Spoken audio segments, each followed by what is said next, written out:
अण्णासाहेबांना 90व्या वाढदिवसाच्या खूप खूप शुभेच्छा देतो.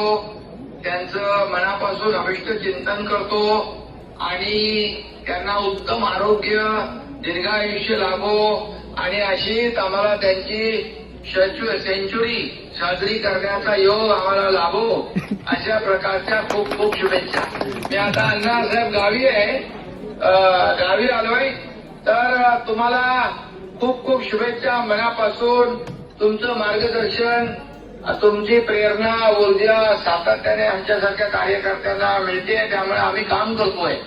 आणि काल मी पाहिलं टीव्हीमध्ये एक रणगाडा आपल्याला केंद्र सरकारच्या माध्यमातून राळेगण सिद्धेदेव युद्धामध्ये 65च्या युद्धामध्ये तुम्ही शौर्य गाजवलंय आणि त्याचा देखील आम्हाला सार्थ अभिमान आहे की एक देशभक्त, राष्ट्रभक्त अण्णा साहेब आमच्या महाराष्ट्राला लाभले. हे आमचं मोठं भाग्य आहे आणि आमचा गौरव आहे, अभिमान आहे. आणि म्हणून तुमच्या वाढदिवसानिमित्त अनेक उपक्रम महाराष्ट्रामध्ये कार्यकर्ते प्रेमापोटी घेत असतात. असाच उपक्रम आपल्या मंगेश चिवटे, त्यांची सहकारी आणि शिवसेना वैद्यकीय शिबिराच्या माध्यमातून, विभागाच्या माध्यमातून या ठिकाणी केलेला आहे. तर मी पुन्हा एकदा आपल्याला आपल्या वाढदिवसाच्या निमित्ताने अनेक लोकांना या आरोग्य शिबिराचा फायदा होईल, अनेक लोकांचं डायग्नोसिस होईल, त्यांच्यावर उपचार होतील, त्यांचे जीव वाचतील आणि त्यांचे आशीर्वाद देखील आपल्याला आपल्याला ऊर्जा आणि प्रेरणा आणि दीर्घायुष्य मिळण्यासाठी नक्कीच लाभतील. अशा प्रकारच्या मनापासून खूप खूप शुभेच्छा. एक सच्चा समाजसेवक कसा असतो, एक सच्चा देशभक्त, एक सच्चा राष्ट्रभक्त कसा असतो, त्याचं जिवंत ज्वलंत उदाहरण म्हणजे अण्णासाहेब हजारे. याचा सार्थ अभिमान आम्हाला आहे.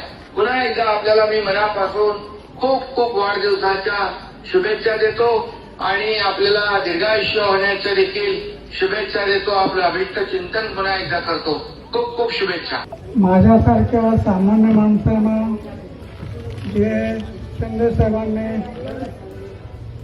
आपले मनोगत व्यक्त करताना आशीर्वाद दिले आणि मोठेपण दिले, त्याच्यामुळं माझे 90 वर्ष झाले. पण त्यांच्या बोलण्यामुळं, ते ऐकण्यामुळं मी आता 100 वर्ष जगेल असं मला खात्री वाटते. अधिक न बोलता तुम्हाला पुन्हा एकदा धन्यवाद. धन्यवाद. आणि सेंचुरी आम्हाला साजरी करायचीच आहे. त्याशिवाय म्हणजे आणखी तुम्हाला अनेक लाखो लोकांची सेवा करण्याची संधी मिळणार आहे, अनेक लोकांना प्रेरणा देण्याची संधी, ऊर्जा देण्याची संधी मिळणार आहे. त्यामुळे पुन्हा खूप खूप सगळ्या महाराष्ट्राच्या वतीने 13.5 कोटी जनतेच्या वतीने मनापासून आपल्याला खूप खूप शुभेच्छा.